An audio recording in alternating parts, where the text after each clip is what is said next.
अजमईन अम्मा बाद। आज हमारा तीसरा पारा है अल्हम्दुलिल्लाह। रब्बि शरह ली सदरी वयस्सिर ली अमरी वाहलुल उक़दतम मिन लिसानी यफ़क़हू क़ौली।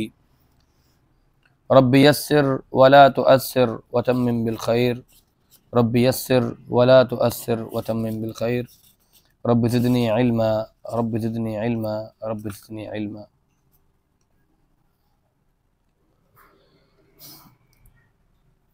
पारे का आगाज़ होता है आयत नंबर 253 से।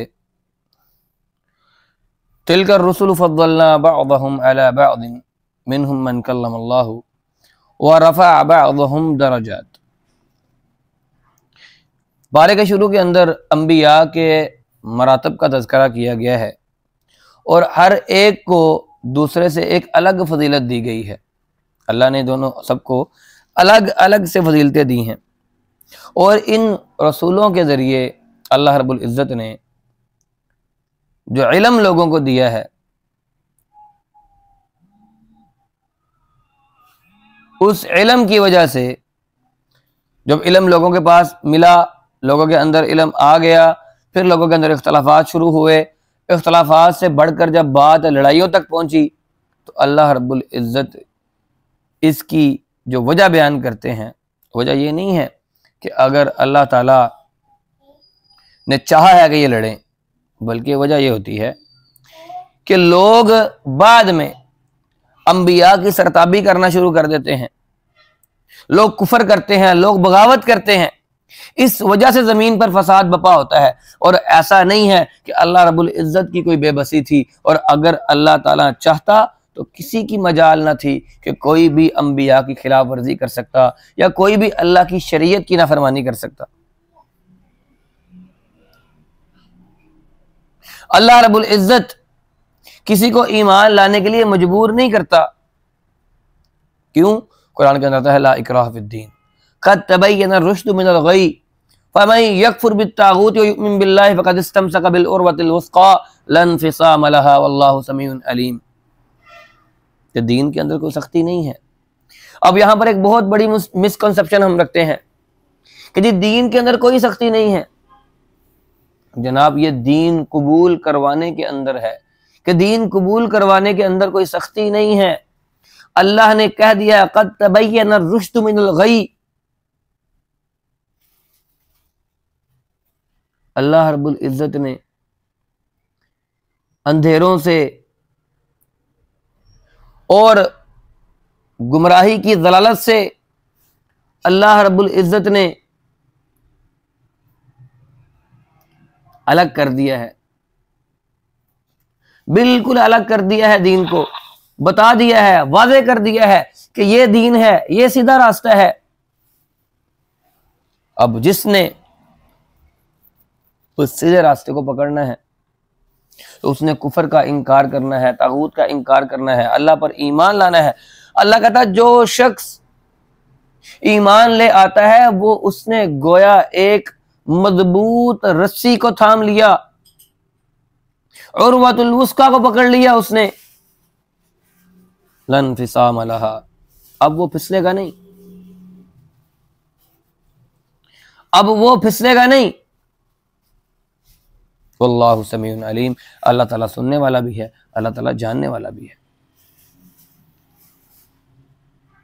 फिर अल्लाह की राह में माल खर्च करने पर, बल्कि ला इकराह फिद्दीन को हम समझ लेते हैं पहले कि ला इकराह फिद्दीन, लोग ये कहते हैं कि जी दीन में तो कोई सख्ती नहीं है, ये सख्तियां तो मौलवियों ने बनाई हुई हैं।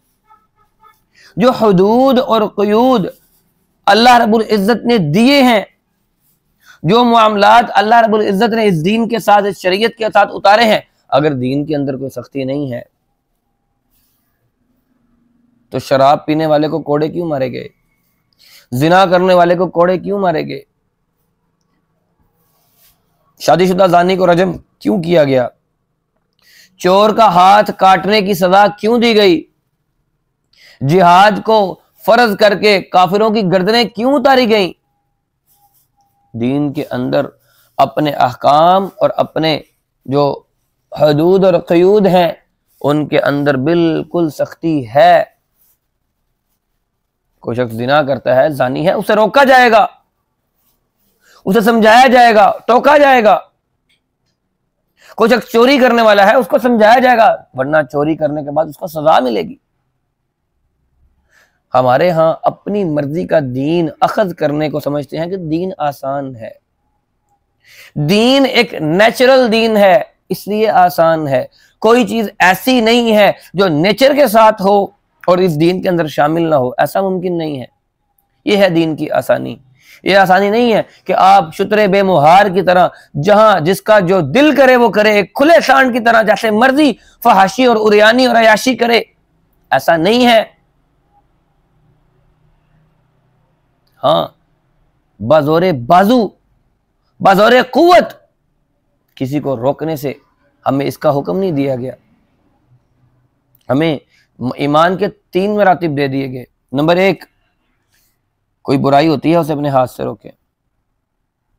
आपके इख्तियार में है, जगह ऐसी है, आपका इख्तियार यहां चल सकता है, अपना इख्तियार चलाएं और उस बुराई को रोक लें। फिर उसके बाद जुबान से बुरा जान लें।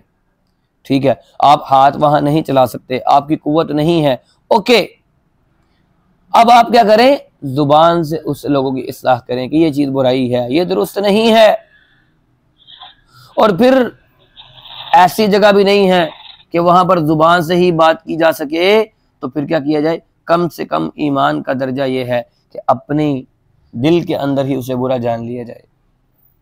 तो ये मत ख्याल किया जाए कि हम ये समझते रहें कि जो जहां लगा है बड़ी मारूफ बात है, किसी के मसलक को छेड़ना नहीं है, अपने मजहब को या मसलक को छोड़ना नहीं है, ये बात हमारे दीन के साथ मैच नहीं करती।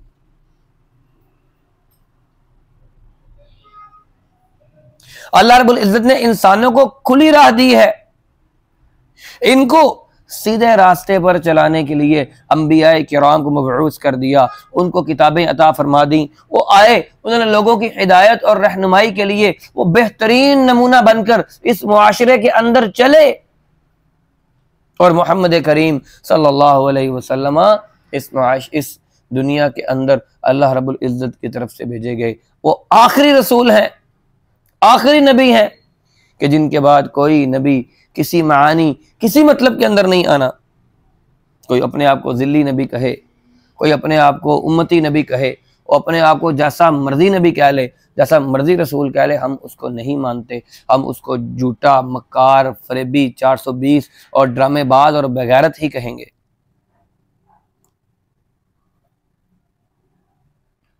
दूसरे पारे के आखिर में जिहाद का तज़किरा हुआ। जिहाद के लिए जान की कुर्बानी, माल की कुर्बानी दोनों जरूरी हैं। यहां पर अल्लाह रब्बुल इज्जत ने इन्फाक की बात की है, इन्फाक फी सबीलिल्लाह की बात की है कि पता नहीं उम्र कब ख़त्म हो जाए, ये माल फिर किसके काम आना है, तो अल्लाह की राह में इसको खर्च करो ताकि हशर की मंजिलें आसान हो जाएं, वहां की मंजिलें आसान हो जाएं जहां पर किसी की कोई सिफारिश काम नहीं आएगी। अल्लाह की राह में माल खर्च करने पर अल्लाह रब्बुल इज्जत ने उस अल्लाह रब्बुल इज्जत की तरफ से जान और माल में इजाफा और उसकी सलामती की जमानत दी गई है। और फिर अगली आयत में, आयतुल कुर्सी में, अल्लाह रब्बुल इज्जत की खास सिफात, खुसूसी तौर पर हय्युल क़य्यूम, इसका तज़किरा किया गया है और इसकी गर्ज़ व गायत को बड़े ही अहसन तरीके से बयान किया गया है। अल्लाहु ला इलाहा इल्ला हुवल हय्युल क़य्यूम ला तअखुज़ुहु सिनतुन वला नौम लहू मा फिस समावाति व मा फिल अर्द मन ज़ल्लज़ी यशफ़उ इंदहु इल्ला बिइज़्निही यअलमु मा बैना अयदीहिम व मा खल्फ़हुम वला युहीतूना बिशैइन मिन इल्मिही इल्ला बिमा शाअ वसिअ कुर्सियुहु समावाति वल अर्द वला यऊदुहु हिफ्ज़ुहुमा व हुवल अलिय्युल अज़ीम। कि अल्लाह वो है जिसके सिवा कोई माबूद बरहक नहीं है, वो जिंदा और जावेद है, उसे नींद और ऊंग नहीं आती, इसकी मलकियत में है ज़मीन और आसमान की तमाम तर चीज़ें। और कौन है जो उसके आगे उसकी इजाज़त के बगैर किसी की सिफारिश कर ले? वो जानता है, वो सब कुछ जानता है, जो कुछ इनके सामने है और जो कुछ उनसे ओझल है, और इनके इल्म में वो जो कुछ इसके इल्म में है किसी चीज़ का कोई और इसका इदराक नहीं कर सकता जितना वो जानता है। किसी को वो इल्म दे सकता है, जितना वो चाहता है उतना इल्म देता है। इसकी कुर्सी आसमान और ज़मीन पर छाई हुई है, वो आसमान और ज़मीन और इस कायनात की हिफाजत से ना तो वह थकता है ना ही वो उकताता है। वो बहुत बुलंद और बहुत अजमत वाला है। अल्लाह की ये सिफात और अल्लाह की ये मिल्कियत जो यहां पर इस आयत के अंदर जो रजिस्ट्री बताई जा रही है कि सिर्फ तुम्हारा माल और जान ही अल्लाह की नहीं है, बल्कि सारी कायनात इसकी मलकियत है, जिसकी हिफाजत से कभी वो थकता नहीं है, कभी उकताता नहीं है। इसका इल्म तमाम तर चीजों को मुहीत किए हुए है। यहां पर एक और बात का तज़किरा करते चलें। हमारे यहाँ आम एक कंसेप्शन मिसकंसेप्शन पाई जाती है, अल्लाह हर जगह मौजूद है। हाँ, अल्लाह अपने इल्म के साथ अल्लाह को हर चीज का पता है, लेकिन अल्लाह रब्बुल इज्जत अपनी जात के साथ हर जगह मौजूद, ये अल्लाह की शान को लायक नहीं है। अल्लाह की शान को ये लायक नहीं है। अल्लाह रब्बुल इज्जत का इल्म इतना वसी है, इतना वसी है कि अल्लाह रब्बुल इज्जत हर उस जगह पर जहां तक उसकी मखलूक उसकी कायनात मौजूद है, अल्लाह रब्बुल इज्जत हर उस जगह अपने इल्म के साथ इहाता किए हुए है। कोई चीज उसके इल्म के इहाते के से बाहर मौजूद नहीं है।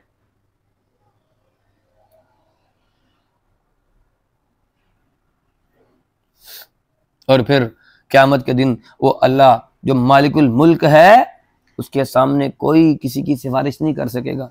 लाए ना जरा उन लोगों को जो कहते हैं कि जी आए, अब क्या कहते हैं पंजाबी के अंदर, अल्लाह दा फड़िया छुड़ा ले मुहम्मद, मुहम्मद दा फड़िया छुड़ा कोई नहीं सकता।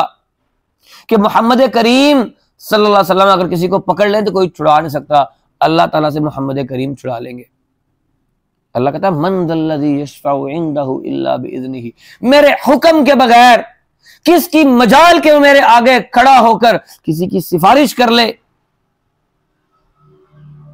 मोहम्मद रसूलुल्लाह सल्लल्लाहु अलैहि वसल्लम अपनी फूफी सफिया को और अपनी बेटी फातिमा रजी अल्लाह ताला अन्हुमा, इन दोनों से कहते हैं मेरे माल से तुम्हें जो चाहिए ले लो, ये दुनिया है, जो चाहिए मुझसे ले लो। कल क़यामत के दिन मैं मोहम्मद करीम तुम्हें अल्लाह के किसी बात से बचा नहीं सकता। हमारे कहते हैं वो पीर साहब बचा लेगा, वो गौसे आजम बचा लेगा, वो फुलां बाबा बचा लेगा, वो फुलां कमली वाला बचा लेगा, वो फुलां दरबार, वो फुलां बाबा, वो फुलां बुजुर्ग वो बचा लेगा। कैसे? अल्लाह कहता है मन ज़ल्लज़ी यशफ़उ इंदहु इल्ला बिइज़्निही, मेरे हुक्म के बगैर कोई मेरे आगे खड़ा होकर सिफारिश कर ले, ऐसा पैदा ही कौन हुआ है? वो अल्लाह खालिक, वो मालिक है, उसके सामने किसी की जुर्रत है बात कर जाए?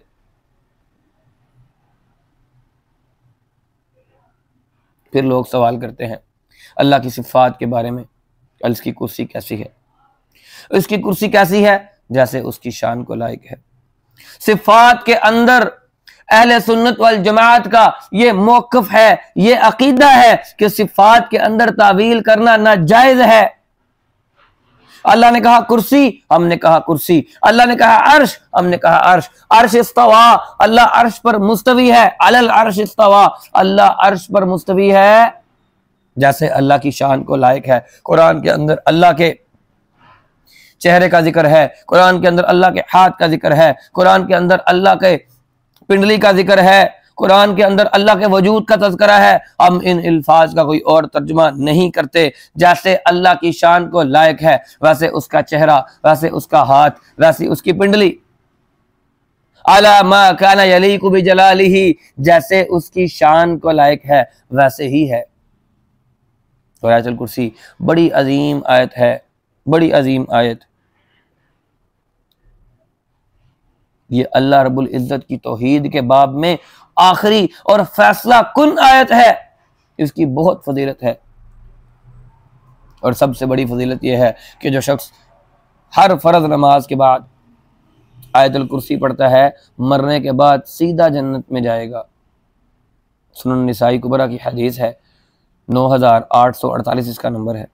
इसी तरह ये दम की आयत है, हिफाजत की आयत है। जान और माल और औलाद और असबाब पर पढ़कर इसको दम करना चाहिए। सुबह शाम इसके साथ जो है वो दम करें। आगे अल्लाह रब्बुल इज़्ज़त की तौहीद की आयत हैं। आयत नंबर 256 और 257। इन आयत में अल्लाह ताला ने बताया है कि तौहीद अल्लाह का नूर है, तौहीद रोशनी है, तौहीद नूर है, और कुफर और शिर्क ये जुल्मत हैं, अंधेरे हैं, तागूत। अल्लाहु वलियुल्लज़ीना आमनु युखरिजुहुम मिनज़्ज़ुलुमाति इलन-नूर वल्लज़ीना कफ़रू औलियाउहुमुत तागूतु युखरिजूनहुम मिनन-नूरि इलज़्ज़ुलुमात। ईमान वाले ये अल्लाह के दोस्त हैं, अल्लाह उनका दोस्त है। अल्लाह इन्हें निकालता है अंधेरों से और रोशनी की तरफ, नूर की तरफ ले जाता है। और जो कुफर वाले हैं, जो तागूत वाले हैं, जो इनकार करने वाले हैं, वो अपने दोस्तों को अंधेरों की तरफ खींच कर ले जाते हैं। और सबसे बड़ा अंधेरा है जलालत का अंधेरा, गुमराही का अंधेरा, सीधे रास्ते से भटकने का अंधेरा, कि किसी शख्स को उसका दोस्त सीधे रास्ते से हटाकर जहन्नुम की अमीक गहराइयों के अंदर ले जाए। इससे बड़ा अंधेरा और कौन सा है। फिर आगे अल्लाह ने बहुत बड़ी मिसाल दी है। आयत नंबर 258 के अंदर तौहीद का एक अलंबरदार सैयदना इब्राहीम अलैहिस्सलातु वस्सलाम जद्दुल अंबिया मुनाजरा करते हैं एक बादशाह के साथ। क्यों? कि वो अल्लाह की सिफ्त हय्युल कय्यूम का मुनकर था। यहां पर अल्लाह ने मिसाल के साथ नमरूद का तज़किरा किया है कि सैयदना इब्राहीम के साथ इसका मुनाजरा होता है। सख्त जहालत और जुल्म का रवैया वो अपनाता है। हय्युल कय्यूम की बजाय अपने आप को जिंदगी और मौत का मालिक कहता है। जब इब्राहीम अलैहिस्सलाम उसे कहते हैं कि वो अल्लाह तो जिंदगी और मौत का मालिक है, तो उसने क्या किया? एक भोंडी सी कोशिश की खुदा बनने की। क्या किया? एक फांसी के मुजरिम को आजाद कर दिया, एक आजाद शख्स को सजाए मौत दे दी और कहा कि देखो जिंदगी और मौत का मालिक तो मैं भी हूं। लेकिन ये तौहीद वाले, ये तौहीद के अलंबरदार जद्दुल अंबिया सैयदना इब्राहीम अलैहिस्सलाम, वो कहते हैं फ़इन्नल्लाह यअती बिश्शम्सि मिनल मशरिक़ि फ़अती बिहा मिनल मग़रिब फ़बुहितल्लज़ी कफ़र। उस काफिर का मुंह बंद हो गया जब उसने ये दावा किया कि जिंदगी और मौत का मालिक तो मैं हूं, मैं भी हूं, तुम्हारा रब मुझसे जुदा कैसे है? इब्राहीम अलैहिस्सलाम फरमाया मेरा रब तो वो है जो सूरज को मशरिक से निकालता है, मगरिब में गुरूब करता है। तू सूरज को मगरिब से निकाल कर ले आ। फ़बुहितल्लज़ी कफ़र, उसका मुंह बंद हो गया।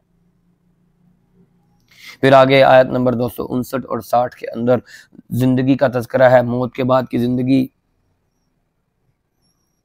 अल्लाह की तौहीद और बिअसत के बाद क़यामत का जब तज़किरा होता है तो ये बड़ी वाज़ेह दलील मिलती है, हमें बड़ी वाज़ेह दलील मिलती है कि मौत के बाद जिंदगी मौजूद है। ज़ाहिरी बात है क़यामत आनी है तो लोगों ने उठकर अल्लाह को जवाब देने हैं। मगर अहले ईमान के इत्मीनान के लिए अल्लाह रब्बुल इज़्ज़त ने यहां मजीद फरमा दिया, यहां मिसाल बयान फरमा दी। उज़ैर अलैहिस्सलाम की बख्त नसर के हाथों बैतुल मक़दस की जो बस्ती उजड़ी हुई थी, इस किस्म की उजड़ी हुई थी कि सैयदना उज़ैर अलैहिस्सलाम ने यह समझा कि अब तो ये दोबारा कभी आबाद नहीं हो सकेगी। काला अन्ना युहयी हाज़िहिल्लाहु बअदा मौतिहा, क्या इस जिंदगी और इस मौत के बाद क्या ये बस्ती दोबारा जिंदा हो सकती है? अल्लाह ने 100 साल के लिए इन्हें सुला दिया, इन्हें मौत दे दी, फिर इन्हें जिंदा किया।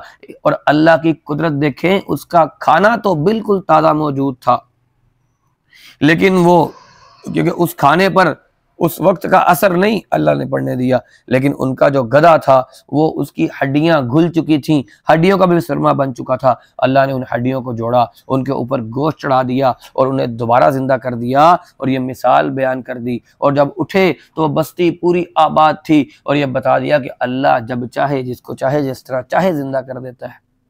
फिर एक और मिसाल दी, सैयदना इब्राहीम अलैहिस्सलाम ने सवाल किया अपने इत्मीनान कल्ब के लिए कि अल्लाह मौत के बाद जिंदगी कैसे है?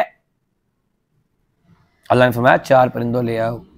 4 परिंदों को ले आए, इन्हें अपने पास पाल लें, इतना पाल लें कि आवाज देने पर वो आपके पास आ जाएं, फिर इनको ज़िबा कर दें, इनके मुख्तलिफ छोटे टुकड़े कर दें, इन टुकड़ों को मुख्तलिफ पहाड़ों के ऊपर रख दें, फिर इन्हें आवाज दें, ये दौड़े चले आएंगे। जब ये काम हो सकता है तो फिर मौत के बाद जिंदगी क्यों नहीं हो सकती? अल्लाह इस चीज पर कादिर है। वअलम अन्नल्लाह अज़ीज़ुन हकीम, ये जान लेना चाहिए कि अल्लाह रब्बुल इज़्ज़त गालिब हिकमत वाला है, उसकी हिकमत से कोई चीज बाहर नहीं है। फिर इसी तरह से अगली आयत के अंदर इन्फाक़े फ़ी सबीलिल्लाह की तरगीब है। आयत नंबर 261 से लेकर 273 तक। आयतुल कुर्सी से पहली आयत में अल्लाह ने इन्फाक़े फ़ी सबीलिल्लाह की तरफ एक तरबीती अंदाज में तवज्जो दिलाई थी, मगर यहाँ अल्लाह रब्बुल इज़्ज़त ने इन्फाक़े फ़ी सबीलिल्लाह, अल्लाह की राह में खर्च करने की तरफ तरगीब और तरगीबी अंदाज में तवज्जो दिलाई है। और इसके साथ इन्फाक़े फ़ी सबीलिल्लाह, सदका करने की बरक़ात और इसकी शराइत और इसकी खुसूसियात का तज़किरा किया, इसके अहम मसारिफ़ को अल्लाह ने बयान किया है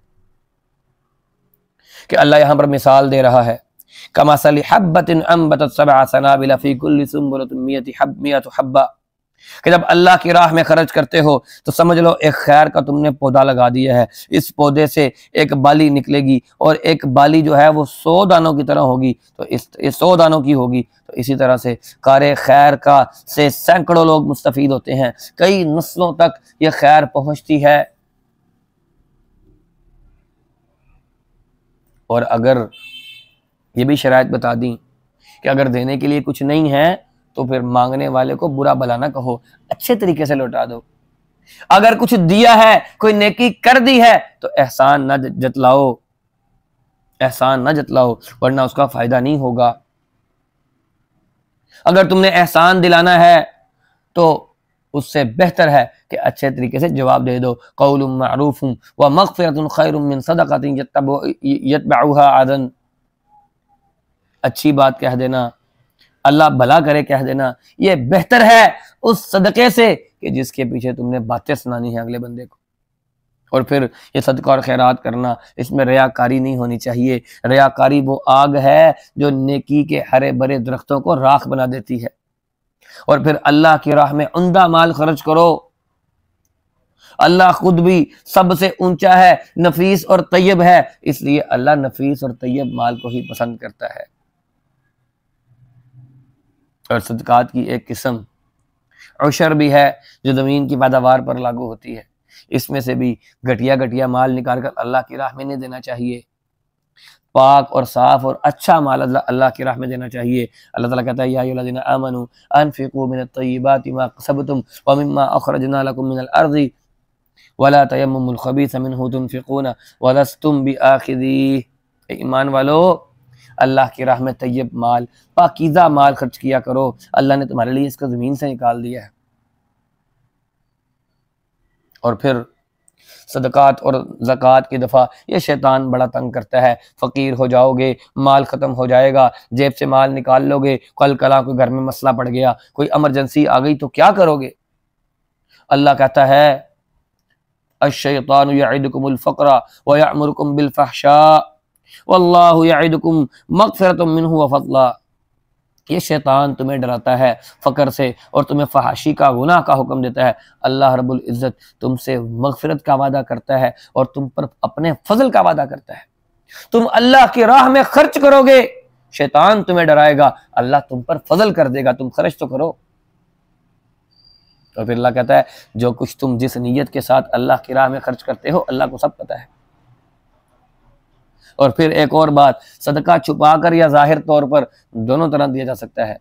ये ज़रूरत नहीं है कि बोल बोल के दिया जाए कि जनाब ये सदके के पैसे हैं, ये सदका है। आपने सदका देना है, अगला बंदा मुस्तहिक है, उसे उसका सदका दे दें। रोला डालने की ज़रूरत नहीं है, शोर करने की ज़रूरत नहीं है। फिर इसी तरह से सफ़ेद पोश मोहताजों का ख़ास ख्याल रखा जाए, उन लोगों का जो मांगते नहीं हैं लेकिन आपको पता है कि सदका जो है वो इसको लगता है, ये सदका लेने वाला है, इसको दिया जा सकता है, इसके हालात और इसके वाक़यात दुरुस्त नहीं हैं, ये परेशान हाल है, तो उसके लिए आप सदके का इंतज़ाम करें, सदके का इंतज़ाम कर दें, अल्लाह रब्बुल इज़्ज़त उसे कबूल करेगा। सफ़ेद पोशों का ख़ास तौर पर ख्याल रखें। फिर इसी तरह से जो लोग अल्लाह की राह में दिन रात माल खर्च करते हैं, अल्लाह ताला फरमाता है उनके लिए बहुत बड़ा अजर है। अल्लज़ीना युनफ़िक़ूना अम्वालहुम बिल्लैलि वन्नहारी सिर्रन व अलानिया फ़लहुम अजरुहुम इंदा रब्बिहिम वला खौफ़ुन अलैहिम वला हुम यहज़नून। जो लोग अल्लाह की राह में माल खर्च करते हैं, जो एलानिया और छुपा कर दोनों तरह से देते हैं, अल्लाह कहता है उनके लिए मेरे पास बहुत बड़ा अजर है। क़यामत के दिन इनके ऊपर कोई खौफ नहीं होगा, कोई गम इनके ऊपर नहीं होगा। फिर अगली आयत के अंदर सूद की हुर्मत के बारे में अल्लाह ने बात फरमाई है। आयत नंबर 275 से लेकर 281 तक। पहले अल्लाह ने इन्फाक फी सबीलिल्लाह को बयान कर दिया, अब इन्फाक फी सबीलिल्लाह की जो जिद है वो बयान की जा रही है, यानी सूद, इसकी हुर्मत यहाँ बयान की जा रही है।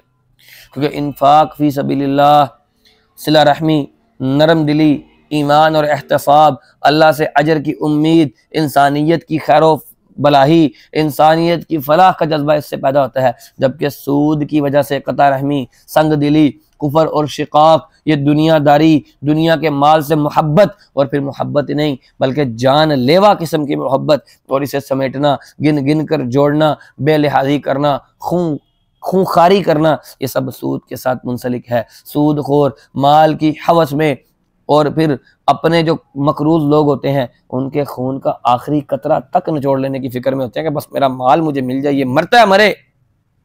और उसकी हालत ऐसी हो जाती है, कमा यक़ूमुल्लज़ी यतख़ब्बतहु शैतानु मिनल मस, ये पागल हो जाता है सूदखोर, ऐसा पागल कि जिसको शैतान ने उस पर असरअंदाज होकर उसे टच करके उसके पागल कर दिया है।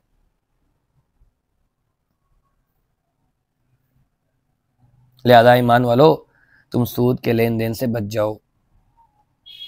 अगर मकरूज तंग दस्त है तो असल कर्जा वापस ले लो, असल कर्जा तुम्हारा है, सूद को छोड़ दो। अगर तुम चाहते हो तुम्हारा रब तुमसे नरमी करे तो तुम लोगों पर नरमी करो। व अन तसद्दक़ू खैरुल लकुम इन कुंतुम तअलमून, अगर तुम सदका करो तो ये तुम्हारे लिए खैर है अगर तुम समझते। फिर अगली आयत के अंदर अल्लाह रब्बुल इज़्ज़त ने कर्ज लेने और कर्ज देने के बारे में कुछ मामलात का तज़किरा किया है, कुछ टर्म्स एंड कंडीशंस यहाँ पर बताई हैं कि कर्ज कैसे लेना है और कर्ज कैसे देना है। आयत नंबर 282 और 83 के अंदर, ये इसको आयत दैन भी बोलते हैं, यानी कर्ज वाली आयत। ये कुरान मजीद की सबसे बड़ी आयत है, सबसे बड़ी आयत है। कर्ज के लेन देन में जो एहतियात यहाँ बताई है, जो इस्लामी नुक्ता नज़र बताया गया है, इसके मुतालिक अहकाम दिए गए हैं। सूद का रवाज था, जब लोग कर्ज लेकर बर वक्त वापस नहीं करते थे, सूद को हराम कर दिया गया। तो फिर कर्ज की अदायगी बर वक्त कैसे होगी? क्यों? अल्लाह ने यहां पर फरमा दिया लेन देन करते वक्त लिख लेने को और गवाह बना लेने को, कि ताकीद कर ली जाए कि कर्ज कब लिया जा रहा है, कितना लिया जा रहा है, कौन इसका गवाह है, कब तक वापस करेगा, ये सब कुछ लिख लिया जाए कि कर्ज ख्वाह जो है वो ना वो भूले, ना लेने वाले को तकलीफ हो, ना देने वाले को तकलीफ हो। और फिर अगर सफर के दौरान हो, तहरीर नहीं कर सकते, वहां पर कोई मामला पड़ गया है, तो फिर वहां पर कोई चीज रहन रख दो। कोई चीज रहन रखी जा सकती है कि आप मेरी ये चीज रख लें, मुझे इतना कर्ज दे दें, मैं अपना ये कर्ज देकर तो अपनी चीज वापस ले लूंगा। व इन कुंतुम अला सफरिन वलम तजिदू कातिबन फरिहानुन मकबूजा, तो रहन रख दो, कोई चीज उसके कब्जे में दे दो कि आप ये चीज मेरी रखें, जब मैं आपको कर्ज वापस करूंगा तो तब आपको मैं चीज वापस आपसे ले लूंगा। लेन देन के मामलात में तिजारत, सदक़ात, सूद, निकाह, तलाक, रज़ात, शराब, जुआ, इखलाकी और मुआशरती बेर और इस तरह के बेशुमार मौज़ूआत बयान करने के बाद अल्लाह रब्बुल इज़्ज़त ने यह फरमाया है कि अल्लाह के सामने अपने आप को पेश करो, तक़वे का रास्ता इख्तियार करो, कामिल ईमान वाले बन जाओ, अपने मामलात को दुरुस्त कर लो। और ये हकीकत बयान की गई है कि आसमान और ज़मीन के अंदर जो कुछ भी है वो सब कुछ अल्लाह की मलकियत है। लिल्लाहि मा फिस समावाति व मा फिल अर्द, जो कुछ भी है वो अल्लाह का है, वो तमाम ज़ाहिर और पोशीदा का हिसाब लेगा, वो जिसको चाहेगा उसको बख्शेगा और जिसको चाहेगा उसे सज़ा देगा। फिर आगे सूरत का खात्मा होता है। आखिरी 2 आयात सूरह बकरा की एक मोमिन के लिए, एक मुसलमान के लिए बहुत अहम आयात हैं, लेकिन ये आयात हैं क्या, इनको समझना बड़ा ज़रूरी है। लिल्लाहि मा फिस समावाति व मा फिल अर्द व इन तुब्दू मा फी अनफुसिकुम औ तुख्फूहु युहासिबकुम बिहिल्लाह फयग़फिरु लिमन यशाअ व युअज़्ज़िबु मन यशाअ वल्लाहु अला कुल्लि शैइन क़दीर। आमना अर्रसूलु बिमा उन्ज़िला इलैहि मिन रब्बिहि वल मुमिनून कुल्लुन आमना बिल्लाहि व मलाइकतिहि व कुतुबिहि व रुसुलिहि ला नुफ़र्रिक़ु बैन अहदिन मिन रुसुलिहि व क़ालू समिअना व अतअना ग़ुफ़रानक रब्बना व इलैकल मसीर। ला युकल्लिफ़ुल्लाहु नफ़्सन इल्ला वुस्अहा लहा मा कसबत व अलैहा मा इक्तसबत रब्बना ला तुआखिज़ना इन नसीना औ अख़्ताअना रब्बना वला तहमिल अलैना इस्रन कमा हमलतहु अलल लज़ीना मिन क़ब्लिना रब्बना वला तुहम्मिलना मा ला ताक़त लना बिहि फ़अफ़ु अन्ना वग़फ़िर लना वरहमना अंत मौलाना वंसुरना अलल क़ौमिल काफ़िरीन। बड़ा अहम तर्जुमा है कि अल्लाह ही की मलकियत है, जो कुछ ज़मीनों के अंदर है, जो कुछ आसमानों में है, और जो कुछ तुम जाहिर करते हो और जो कुछ तुम छुपाते हो जो तुम्हारे दिल में है, अल्लाह ताला तुमसे इसका हिसाब लेगा। वो जिसे चाहेगा उसे बख्श देगा, जिसे चाहेगा उसे सज़ा दे देगा। अल्लाह हर चीज़ पर कादिर है। रसूल ईमान लाया है उस पर जो उसके रब की तरफ से उस पर उतरा है। मोमिन भी ईमान लाए हैं अल्लाह पर और इसके फरिश्तों पर और उसकी किताबों पर, इसके रसूलों पर, और ये कहते हुए ईमान लेकर आए हैं कि रसूलों में से किसी में से के साथ भी हम फ़र्क नहीं करते, हम रसूलों में किसी पर तफरीक नहीं करते, और हमने रसूलों की बात को सुना है और उनकी इताअत की है। ऐ हमारे रब, हम तेरी बख्शिश तलब करते हैं, हमने तेरी तरफ ही लौटना है।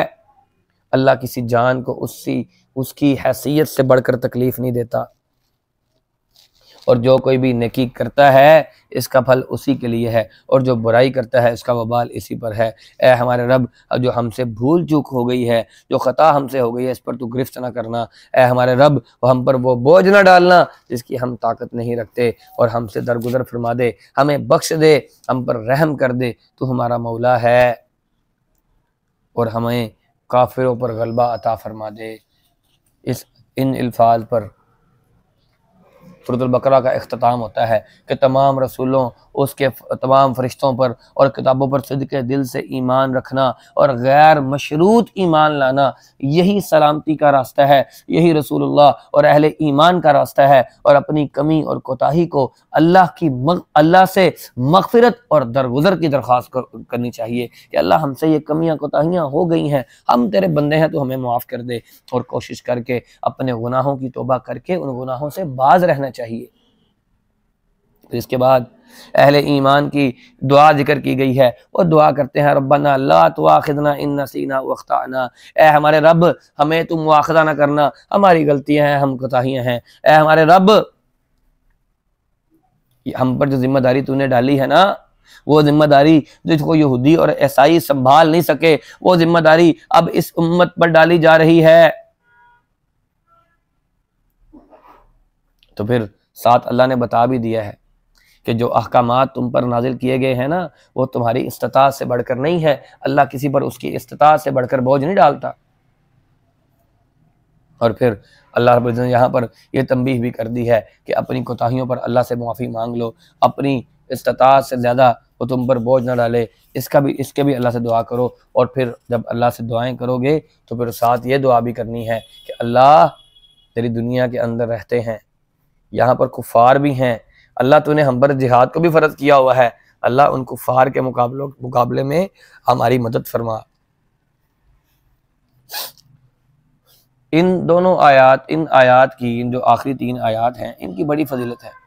नबी करीम सल्लल्लाहु अलैहि वसल्लम ने इरशाद फरमाया कि जो शख्स रात को इन्हें पढ़ कर सोता है तो ये उसके लिए काफ़ी हो जाती हैं, यानी वो गाफिलों में से नहीं होता।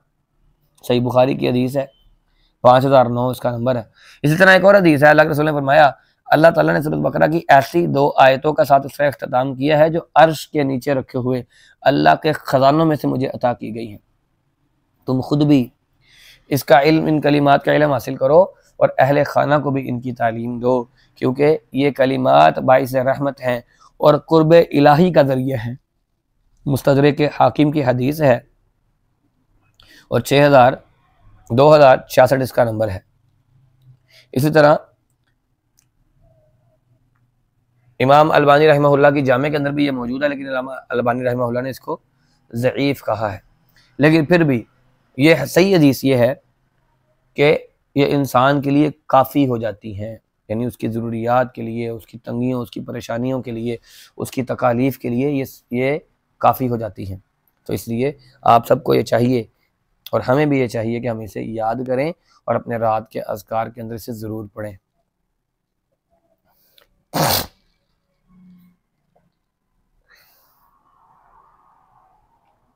फिर इसके बाद सूरत आल इमरान शुरू होती है तीसरे पारे के अंदर। तीसरे पारे में सूरत बकरा का इख्तिताम होता है, सूरत आल इमरान शुरू होती है। सूरत आल इमरान ये भी मदीना के अंदर नाजिल हुई। इसकी 200 आयात हैं, इसके 20 रुकू हैं। सूरत का नाम इसकी आयत नंबर 55 से लिया गया है, जहाँ पर आले इमरान का लफ्ज़ आया है, और इसी को अलामत के तौर पर बनाकर इस सूरत का नाम करार दिया गया है। सूरत फातिहा और सूरत बकरा और सूरत आल इमरान एक दूसरे के साथ गहरा ताल्लुक रखती हैं। सूरत फातिहा में तब हमने ये बात कही, अल्लाह से ये दुआ की, गैरिल मग़दूबि अलैहिम वलद्दाल्लीन, कि अल्लाह इनके रास्ते से तूने हमें बचाना है। तो सूरत बकरा के अंदर मग़दूबि अलैहिम का तज़किरा किया गया है, यानी यहूद का, और आले इमरान के अंदर तज़किरा किया गया है नसारा का, जो कि ज़ाल हैं, गुमराह हैं। तो ये दोनों सूरतें सूरत फातिहा की तफसीर हैं।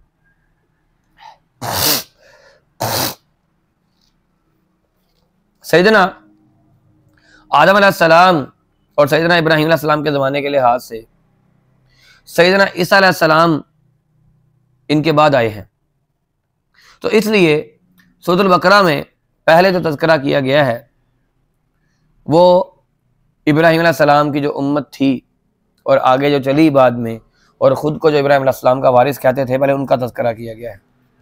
और ईसा अलैहिस्सलाम क्योंकि बाद में नाजिल हुए, तो फिर उनकी उम्मत का और उनकी कौम का तज़किरा उसके बाद किया जा रहा है।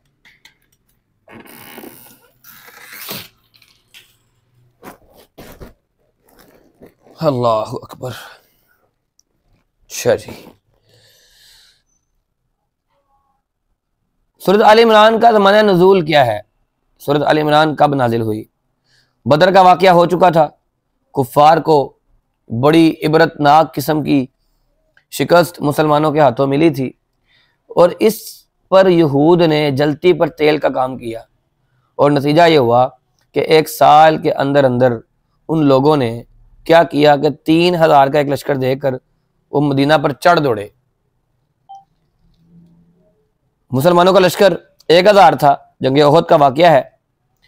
रास्ते में 300 मुनाफिकीन अब्दुल्ला बिन उबई की सरकर्दगी में ये कहकर अलग हो गए कि क्योंकि हमारा मशवरा नहीं माना गया तो हम बात नहीं मानेंगे, हम जंग लड़ने साथ नहीं जाएंगे। उनका मशवरा क्या था? उनका मशवरा ये था कि खुले मैदान के अंदर न लड़ा जाए, बल्कि गलियों में और बाज़ारों में लड़ा जाए कि कुफ़ार का लश्कर ज़्यादा है। लेकिन सहाबाए कराम और वो लोग जो बदरी सहाबाए कराम थे और वो लोग भी जो अभी बदर में शामिल नहीं हुए थे, उनका ये मशवरा था कि नहीं, जितनी फजीलतें हैं जंग लड़ने की, तो बाहर मैदान में जाकर लड़ा जाए। तो मुनाफिकीन ने इस मौके का पर यह बहाना मारा और बहाना मारकर वो साइड पर हो गए। 700 का लश्कर रह गया। तो इस सूरत के अंदर मुसलमानों को, इस जंग के अंदर मुसलमानों को थोड़ी बहुत हज़ीमत बर्दाश्त करनी पड़ी, वक्ती तौर पर हार भी हुई, लेकिन अल्लाह ताला ने आखिर में हक को ही फतह दी। और इस सूरत में जंग ओहद में पहुंचने वाले नुकसान के भी असबाब का जायज़ा लिया गया है, ताकि इन कमज़ोरियों और इन कोताहियों का जायज़ा लिया जाए, इस्लाह की जाए, ताकि आइंदा ऐसा नुकसान ना हो। और फिर अहले ईमान को अल्लाह की रस्सी मजबूती के साथ थामे रहने और अल्लाह की रसूल की इताअत पर जमे रहने की तौफीक दी। और फिर जिहाद करने और इम्तिहान के मौके पर भाग जाने से, इंतशार और इख्तलाफ करने से बचने की तौफीक ताकीद की गई है। और इसी तरह से इस्लाम की पैरवी का सही हक अदा कर सकें, इसकी ताकीद की गई है। और फिर मुश्किल और परेशानी के अंदर अल्लाह की इताअत पर कायम रह सकें, इसकी ताकीद की गई है। और इस लिहाज से अगर देखा जाए तो पहला जो आधा पारा है उसमें सिर्फ तमहीद बांधी गई है, और आखिरी जो आधी सूरत है, पहली जो आधी सूरत है उसमें तमहीद दी गई है मामलात की, और आखिरी जो आधी सूरत है उसमें मामलात को खोल कर बयान किया गया है। सूरत के पहले इजमाली मज़ामीन का जायज़ा ले लेते हैं। अल्लाह रब्बुल इज़्ज़त की उलूहियत और इसकी सिफ़ात हय्युल क़य्यूम से इस सूरत का आगाज़ किया गया है, अल्लाहु ला इलाहा इल्ला हुवल हय्युल क़य्यूम। फिर इसके बाद अल्लाह की सिफ़ात के इसरार और उसकी हिकमतें इस सूरत में बयान की गई हैं। ये कुरान नाजिल करना क्यों ज़रूरी था, ये बयान किया गया है। आयात मुहकमात और मुतशाबिहात की हिकमत बयान की गई है। ये दिलों के अंदर, ये दिलों का कुड़ना, ये दिलों का जलना, ये नाकाबिले इलाज मर्द है, इसके बारे में बात की गई है।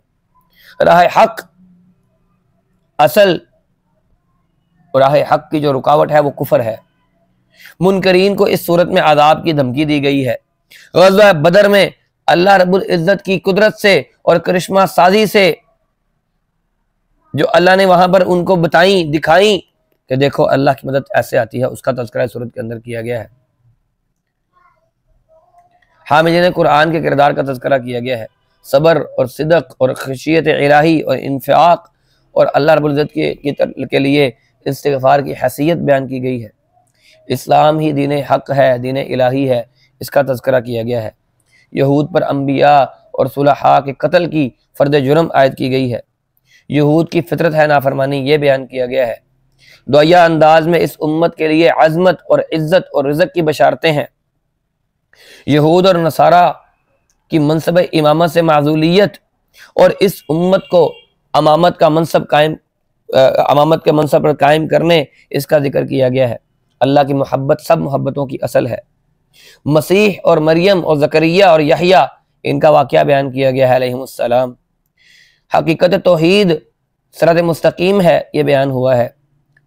मसीह अलैहिस्सलाम और इनके असहाब जो थे वो मुसलमान थे, मुआहिद थे, और ईसा अलैहिस्सलाम के आसमान की तरफ रफ़ा होना, उठ जाना, उसके दलाइल का तज़किरा किया गया है। और ईसा अलैहिस्सलाम की मिसाल जो है वो आदम की तरह है, ये बात ये आयत में बयान की गई है। फिर ईसाइयों को मुबाहले का चैलेंज दिया गया है और फिर ईसाइयों के भागने का ऐलान किया गया है। शिरक जो है वो फसाद फिल अर्द है। इब्राहीम एक मुसलमान थे, मुस्लिम थे, अल्लाह की बात मानने वाले थे, और यहूद अहले ईमान से हद दर्जा बुग़्ज़ रखते हैं। अहद इलाही से यहूद के फरार की सूरतें बयान की गई हैं। अंबिया के बाब में, अंबिया के बाब में बनी इसराइल से मिसाक वादे किस तरह किए गए वो बयान किया गया है। और फिर इस्लाम तमाम कायनात का दीन है। कुफर की आखिरत में नहुसत का बयान किया गया है। अल्लाह रब्बुल इज़्ज़त के साथ मोहब्बत और उस मोहब्बत के लिए इन्फाक फी सबीलिल्लाह की आदत होना ज़रूरी है, यह बयान किया गया है। काबा के बैतुल्लाह होने की निशानियाँ बयान की गई हैं, हज की सुन्नत, और फिर एक तंबीह बयान की गई है। मुसलमानों को अहले किताब के फितनों से बाज रहने की, बचे रहने की ताकीद की गई है। खिलाफत के क़याम का बुनियादी मकसद जाहिर किया गया है। अमल बिल मारूफ और नहीं अनिल मुनकर का तज़किरा बयान किया गया है। ये उम्मत खैर उम्मत है।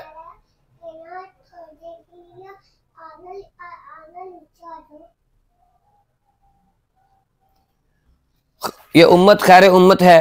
इसका खैर उम्मत के तकाज़े क्या हैं वो बयान किए गए हैं। यहूद पर जिल्लत की मार है। अहले किताब के बिल ईमान, अहले किताब के जो ईमान वाले ग्रोह हैं उनकी सिफ्त क्या थी।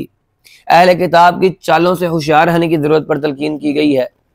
सब्र और तकवा ये कामयाबी की चाबियां हैं। ग़ज़वा उहद के वाक़यात पर तबसरा किया गया है और ग़ज़वा बदर की याद दहानी करवाई गई है। यहूद की आदात बद और सूद खोरी और इससे बचने की तलकीन की गई है। हुसूल जन्नत के लिए इन्फाक और नेकियों में आगे निकलने की तलकीन की गई है। राह हक में आजमाइशें आती हैं। तकदीर का इनकार करना और दीनवी जो तदाबीर हैं इनको ही मुफीद समझ लेना, ये मुनाफिकों की सोच है, इसका बयान हुआ है। और फिर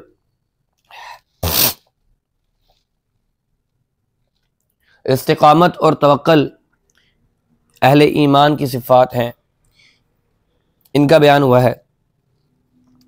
और फिर कुरान ने अहले किताब को बहुत सारी तंबीहात इस सूरत के अंदर की हैं। तो अब हम इंशाल्लाह सूरत आल इमरान का जो इजमाली जो तफसीली तज़किरा है वो इंशाल्लाह बयान करेंगे, शुरू करेंगे। बिस्मिल्लाहिर्रहमानिर्रहीम। अलिफ लाम मीम। अल्लाहु ला इलाहा इल्ला हुवल हय्युल क़य्यूम नज़्ज़ल अलैकल किताब बिल हक़्क़ि मुसद्दिक़न लिमा बैना यदैहि व अंज़ला अत-तौरात वल इंजील मिन क़ब्ल हुदल लिन्नासि व अंज़लल फ़ुरक़ान इन्नल लज़ीना कफ़रू बिआयातिल्लाहि लहुम अज़ाबुन शदीदुन वल्लाहु अज़ीज़ुन ज़ु इंतिक़ाम इन्नल्लाहा ला यख़फ़ा अलैहि शैउन फ़िल अर्दि वला फ़िस समा व हुवल लज़ी युसव्विरुकुम फ़िल अरहामि कैफ़ यशाअ ला इलाहा इल्ला हुवल अज़ीज़ुल हकीम। आयत नंबर 1 से लेकर आयत नंबर 9 तक अल्लाह रब्बुल इज़्ज़त ने यहाँ पर जो बयान फरमाया है कि अलिफ लाम मीम, अल्लाह वो है कि जिसके सिवा कोई इबादत का लायक नहीं है, जो खुद जिंदा है और बाकियों को कायम रखने वाला है। इसने तुम पर हक के साथ इस किताब को नाजिल किया है और यह किताब अपने से पहली किताबों का उनकी तस्दीक करती है और इसी ने तौरात और इंजील उतारी है उस रब ने जो लोगों को राह हिदायत दिखाती थी, और इसके बाद कुरान भी इसी ने उतारा है।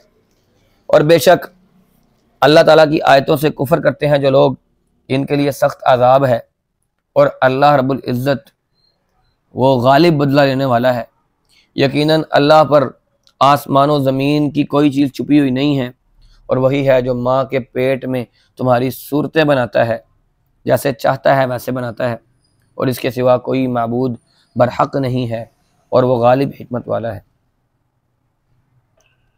ये कुरान का वस्फ है कि जिस सूरत में किसी कौम की इस्लाह पेश नज़र होती है तो इसके अकायद के साथ उसकी तमहीद बयान की जाती है। सूरत बकरा में यहूद की इस्लाह मकसूद थी, तो इसलिए सूरत का आगाज हुआ ज़ालिकल किताबु ला रैब फीह।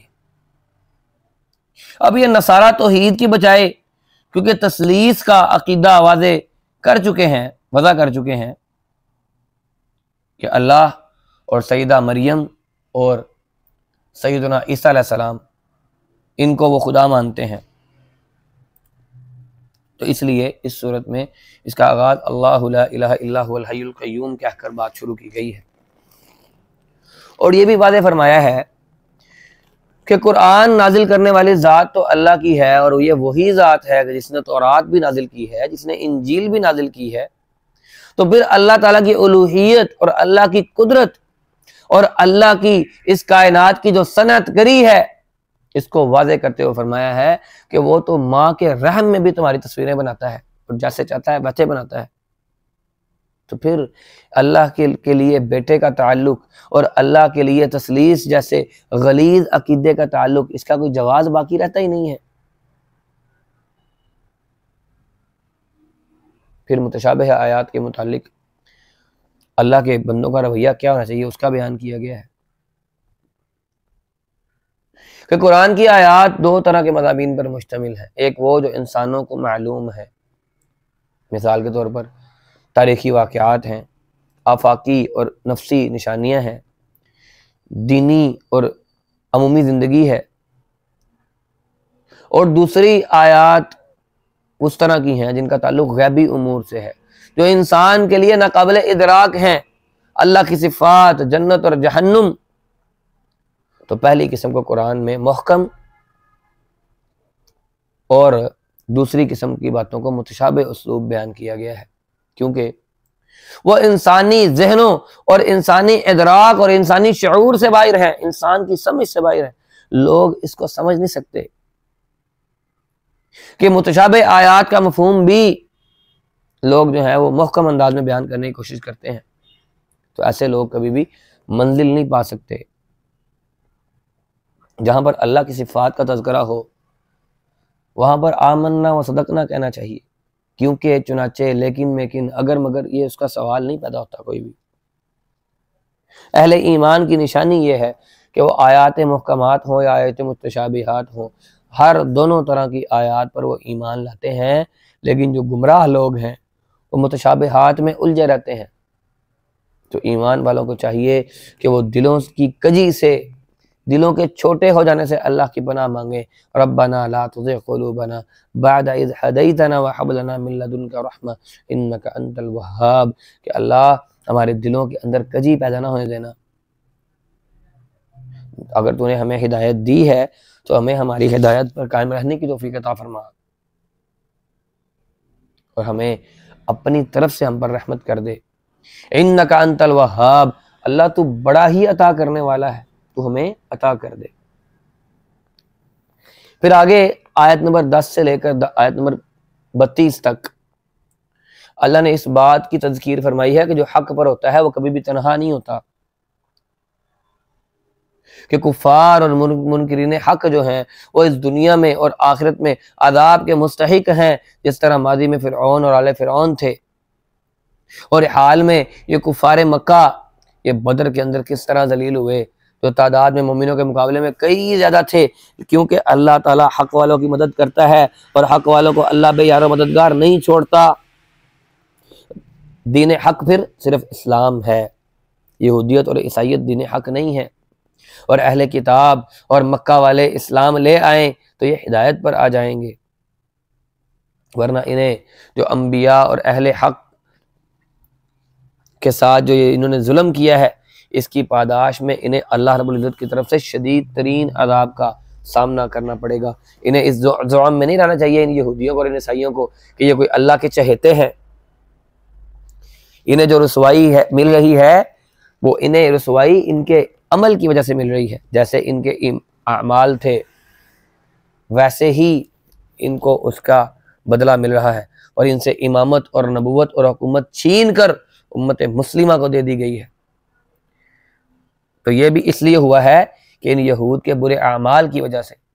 और अल्लाह ताला जिसे चाहता है उसे इज्जत देता है, जिसे चाहता है उसे जिल्लत दे दे, जिससे चाहता है बादशाहत छीन ले और जिसे चाहता है उसे गदाई दे दे। लेकिन असली बात यह है, असलन क्या है, असलन ये है कि अल्लाह के यहाँ सब खैर ही खैर है।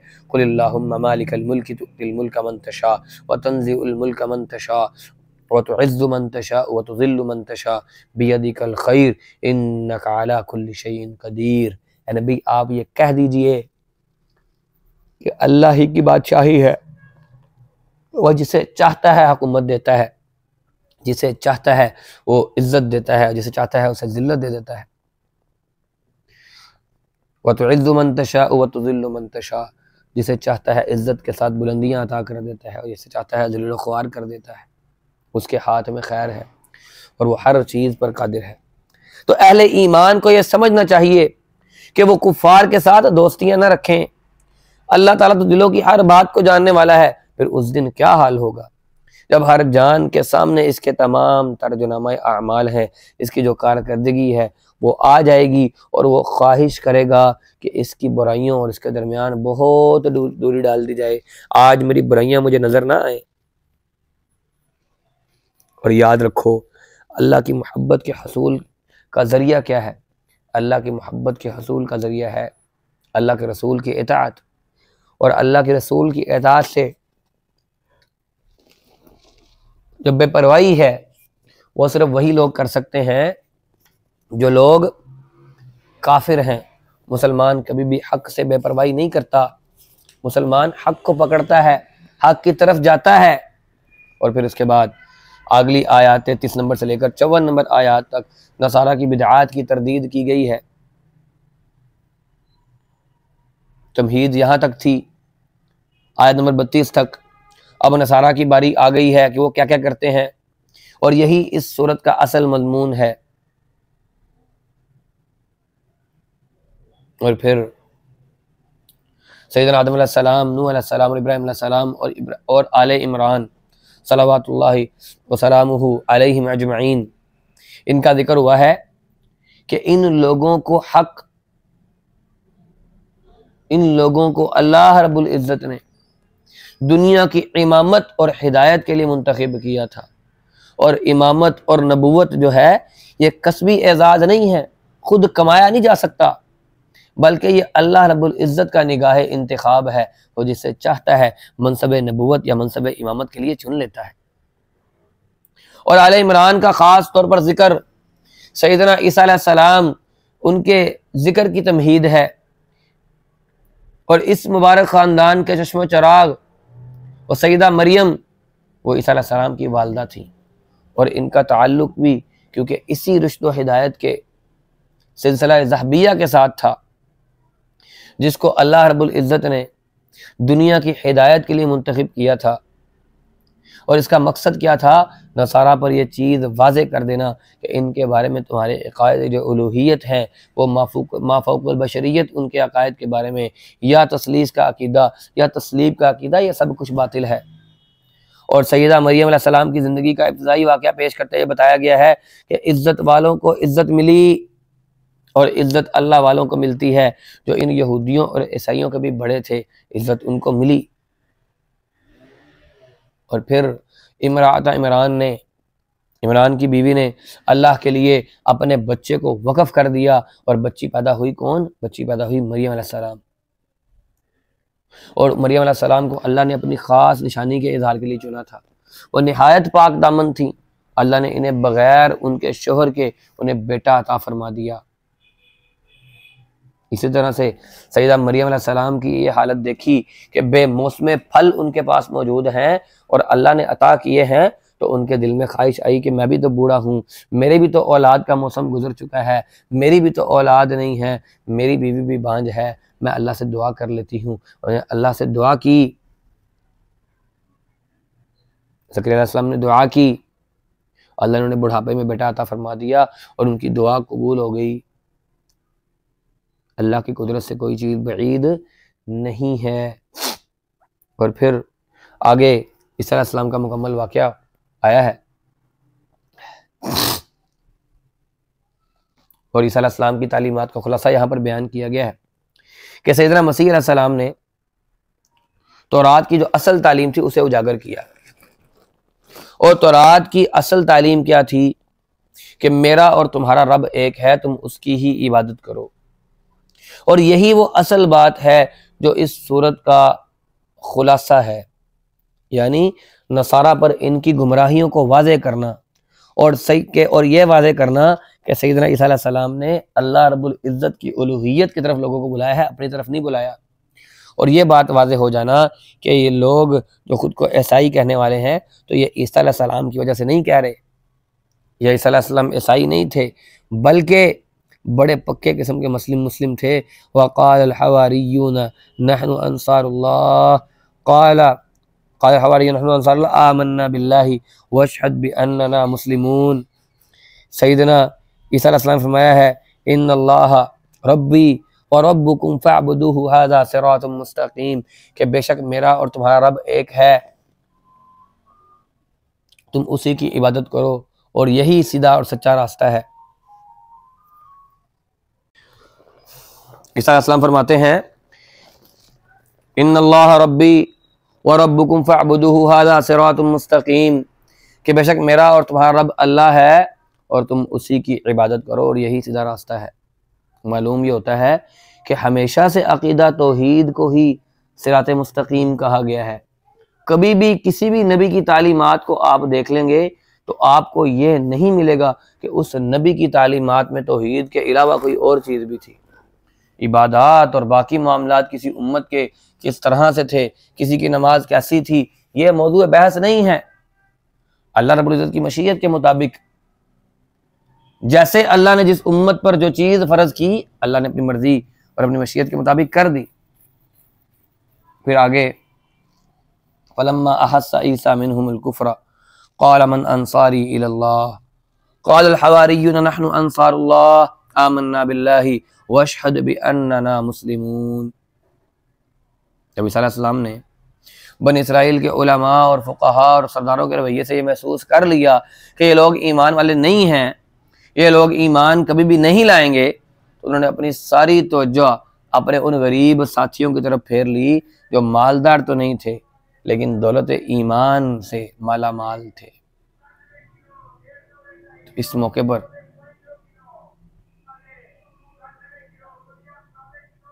उन्होंने कहा ऐ मछलियों के पकड़ने वालों, आओ मैं तुम्हें आदमियों के पकड़ने वाला बनाऊं। तो हवारियों ने जवाब दिया कि हम अल्लाह की राह के लिए आपके मददगार हैं, हम अल्लाह पर ईमान लाते हैं और आप इस बात के गवाह रहिएगा कि हम आपके ताबेदार हैं।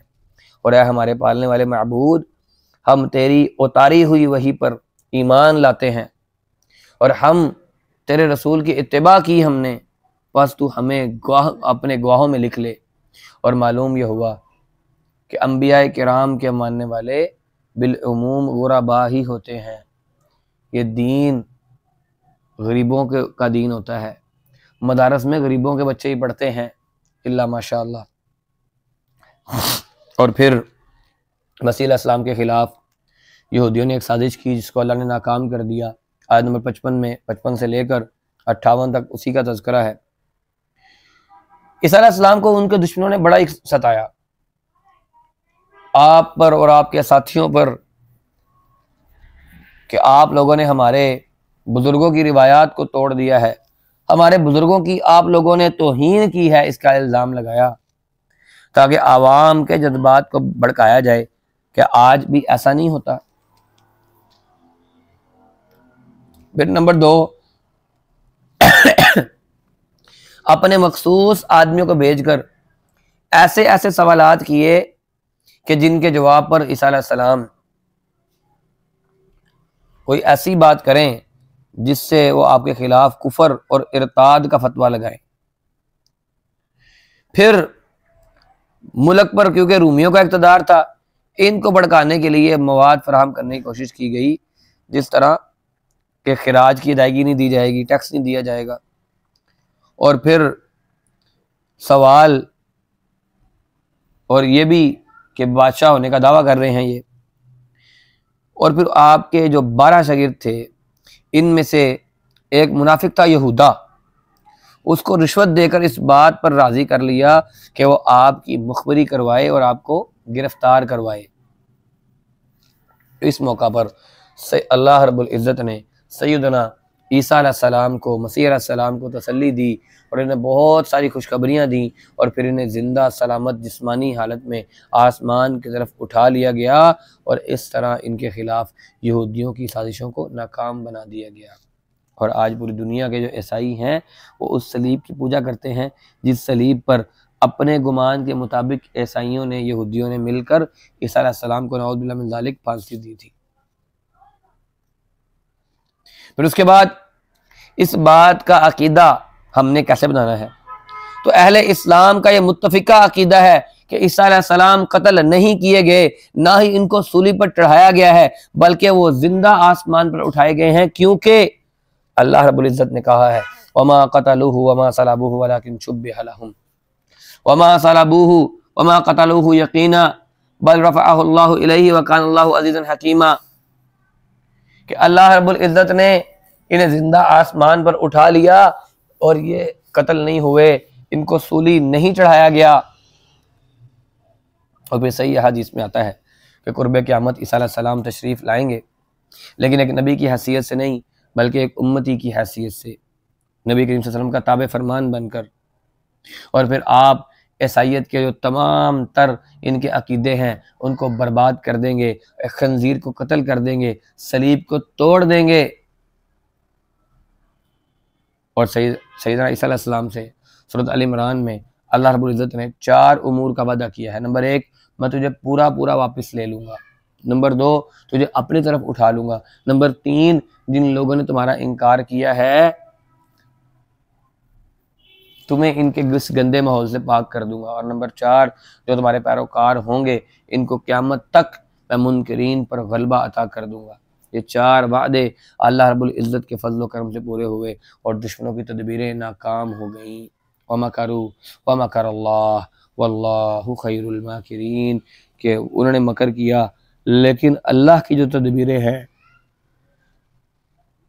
अल्लाह से बेहतर तदबीर करने वाला और कोई नहीं है।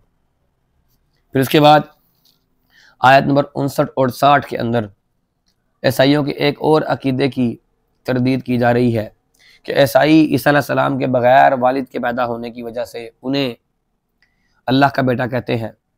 लेकिन अल्लाह रब्बुल इज़्ज़त ने यहाँ फरमाया इन्ना मसला ईसा इंदल्लाहि कमसली आदम खलक़हु मिन तुराबिन सुम्मा क़ाला लहू कुन फ़यकून, कि अल्लाह रब्बुल इज़्ज़त के यहाँ ईसा अलैहिस्सलाम की मिसाल ऐसे ही है जैसे आदम अलैहिस्सलाम की मिसाल है। अल्लाह ने मिट्टी से बनाया और कहा कि पैदा हो जा, और वो पैदा हो गया। क्योंकि आदम अलैहिस्सलाम तो माँ बाप के बगैर पैदा हुए। सैयदना ईसा अलैहिस्सलाम की तो फिर वालदा मौजूद थी। अल्लाह तो वो रब है तो बगैर माँ बाप के ही आदम अलैहिस्सलाम को पैदा कर देता है। फिर आगे वफ़द नजरान के जब ईसाई नजरान से आए, इन्हें मुबाहले का चैलेंज यहाँ पर दिया गया है आयत नंबर 61 से लेकर 63 तक। नजरान एक यमन का इलाका है। तो कुरान नाजिल होने के औकात में उस वक्त में नजरान ईसाइयों का बहुत बड़ा मरकज़ था, बहुत बड़ा। और इनके उलमा और पेशवाओं का एक वफद आया 9 हिजरी में अल्लाह के रसूल के पास मदीना मुनव्वरा, और अल्लाह के रसूल से ईसा अलैहिस्सलाम और मसीही अकायद के बारे में बहस की। आपने बहुत दलाइल दिए लेकिन वो ना माने। आपने जब महसूस किया कि ये लोग तो मानने के लिए ही नहीं हैं, तो आपने उन्हें आखिरी एक चैलेंज दिया कि मैं अगर तुम अपने आप को हक पर समझते हो तो दूसरी बात इसमें फिर ये है कि फिर तैयार हो जाओ। अगली सुबह अल्लाह के रसूल तो अपने साथियों के साथ और अहले खाना के साथ मैदान में आ गए, लेकिन नजरानी जो ईसाई थे उनका जो पादरी था वो देखकर मरऊब हो गया और आपस में उन्होंने सलाह मशवरा किया। एक आलिम ने कहा कि तुम जानते हो अल्लाह ने बनी इस्माइल में से एक नबी भेजने का वादा किया था और ये बात दूर नहीं है कि ये नबी वही हो, तो फिर एक नबी से मुबाहला तुम करोगे तो तुम्हें उसका हशर पता है ना क्या होगा। इसका हशर सवाए रुसवाई के और तबाही के और कुछ नहीं होगा। बेहतर यही है कि सुलह कर लो और वापस चले जाओ। तो यहाँ पर यह भी कहा गया है कि इन लोगों पर वाज़ेह हो चुका था कि अल्लाह के रसूल असल रसूल हैं, मगर अल्लाह के रसूल सल्लल्लाहु अलैहि वसल्लम ने उन लोगों ने अल्लाह के रसूल की बात मानी नहीं, कबूल नहीं किया। क्यों? क्योंकि उन्हें अपनी सरदारी, अपनी कुर्सी, अपनी इक़्तिदार, अपनी वजाहत, अपने मफादात और अपने ऐशो इशरत जो थे वो ज़्यादा काबिल कबूल थे और वो इन चीज़ों से अपने आप को महरूम नहीं करना चाहते थे।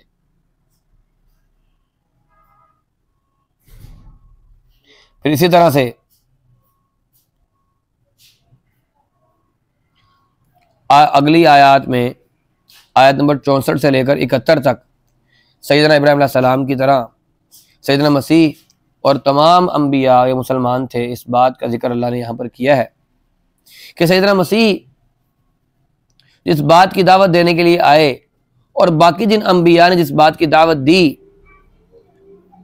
इन लोगों ने लोगों को मुखातिब करके क्या कहा?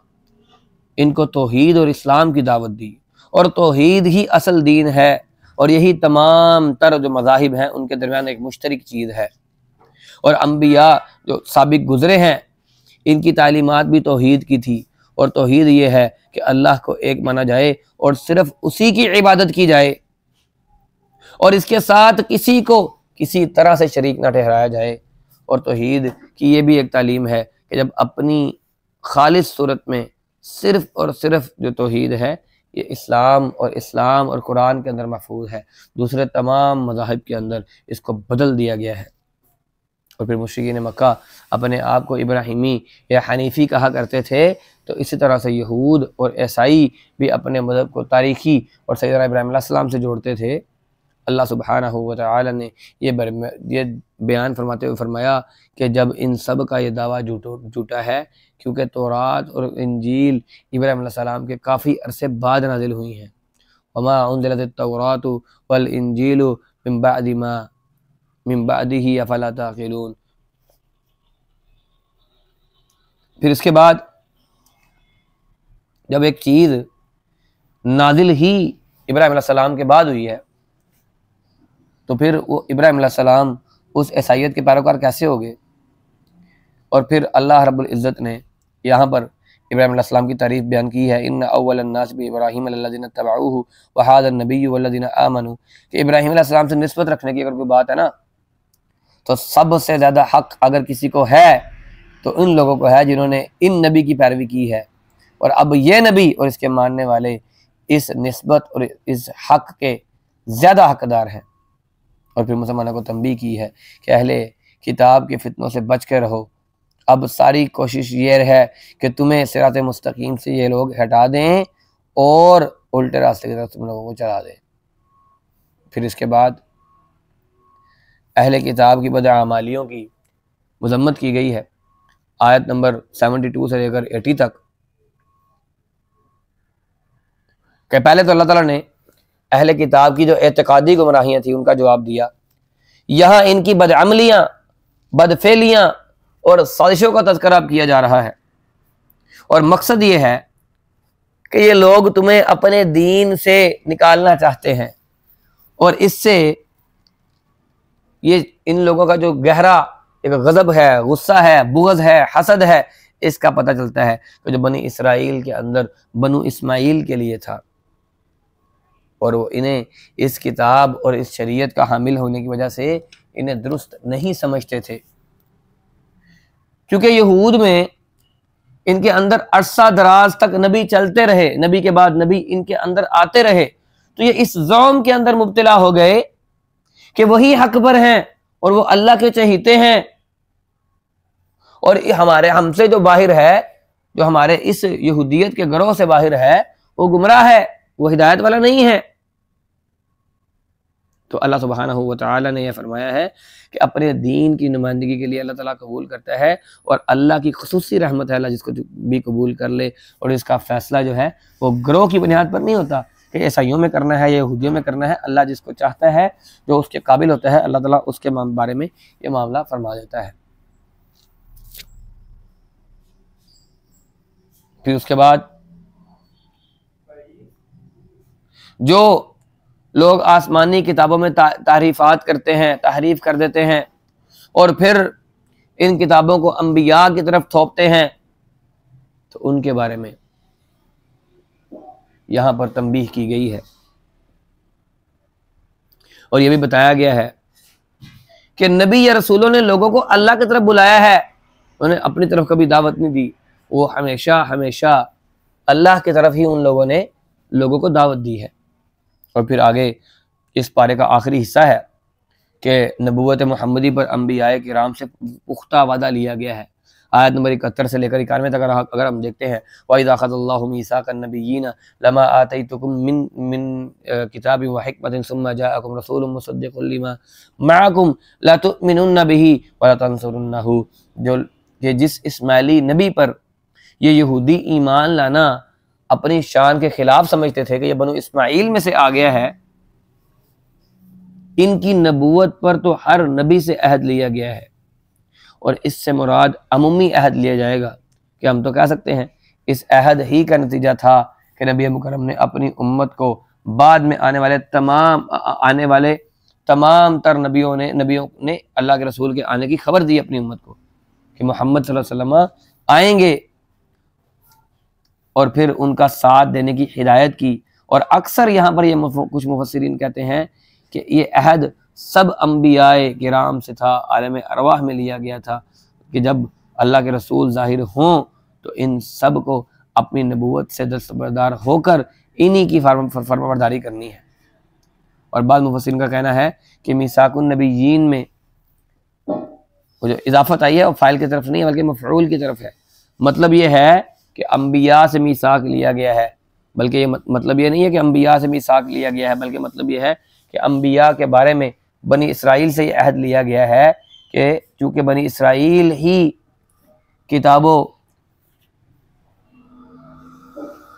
हिकमत के अमीन बनाए गए थे, इन्हें ही किताब दी गई थी, इनके अंदर ही अंबिया उतारे गए थे और पे दर पे उतारे गए थे, इसलिए यहाँ पर इन्हीं ही को खिताब किया जा रहा है कि तुम लोगों से तो वादा लिया गया है, हर नबी ने तुम्हारे अंदर आकर नबी की बशारत दी है, तुम लोग अब मानते क्यों नहीं हो।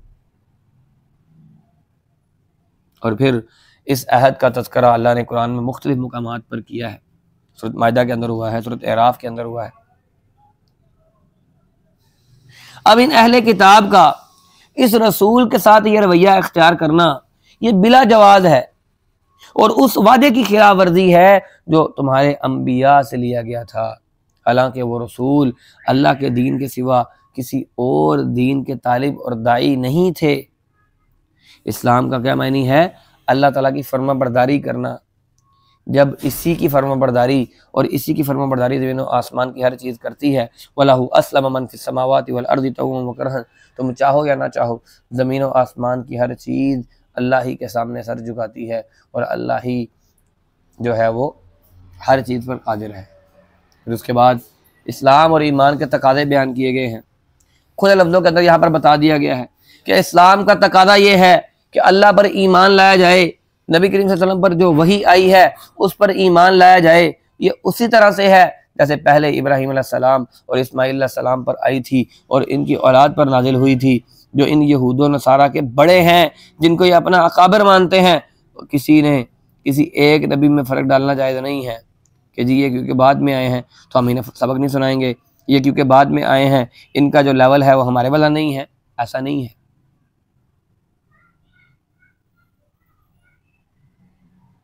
फिर इसके बाद